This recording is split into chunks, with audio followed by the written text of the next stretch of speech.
যুদ্ধবিধ্বস্ত গাজায় প্রতিদিনই দেখা যায় একই দৃশ্য। খাবারের লাইনে দাঁড়িয়ে ক্ষুধার্ত নারী আর শিশুদের দীর্ঘ সারি। গ্লোবাল হাঙ্গার মনিটরের তথ্য বলছে গাজায় চলছে ভয়াবহ দুর্ভিক্ষ, যার জন্য সরাসরি দায়ী ইসরায়েল। বর্তমানে অন্তত 5 লাখ মানুষ ক্ষুধা আর মৃত্যুর ঝুঁকিতে রয়েছে। সেপ্টেম্বর নাগাদ এই সংখ্যা বেড়ে পৌঁছাতে পারে 6,40,000-এ, যা গাজার মোট জনসংখ্যার প্রায় 1/3। প্রশ্ন হচ্ছে, কিভাবে ইসরায়েল গাজাকে এই দুর্ভিক্ষের দিকে ঠেলে দিল?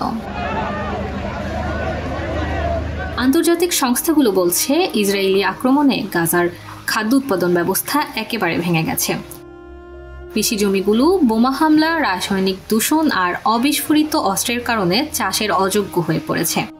এছাড়াও গাজায় যে পরিমাণ ত্রাণ প্রবেশ করছে তা 21 লাখ মানুষের খাদ্য চাহিদা পূরণের জন্য যথেষ্ট নয়, এবং যুদ্ধ চলাকালীন খাদ্য সরবরাহে ইসরায়েলের কড়াকড়ি গাজাকে মানবিক বিপর্যয়ের দিকে ঠেলে দিয়েছে। জাতিসংঘের জরুরি ত্রাণ সমন্বয়কারী টম ফ্লেচার বলছেন, ইসরায়েলের বাধা না থাকলে এই বিপর্যয় ঠেকানো যেত। খাদ্য সীমান্তে আটকে আছে, অথচ গাজার ভিতর মানুষ অনাহারে।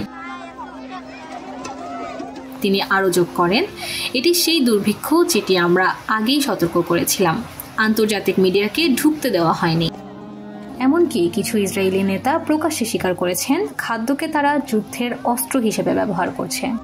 অন্যদিকে ইসরায়েলি প্রধানমন্ত্রী নেতানিয়াহু এই রিপোর্টকে সম্পূর্ণ মিথ্যা বলে উড়িয়ে দিয়েছেন।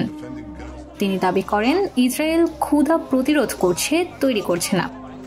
তবে আন্তর্জাতিক সংস্থাগুলোর মতে গাজার এই দুর্ভিক্ষ প্রাকৃতিক কোনো বিপর্যয় নয়, বরং ইসরায়েলি নীতি অবরোধ আর আক্রমণের ফল।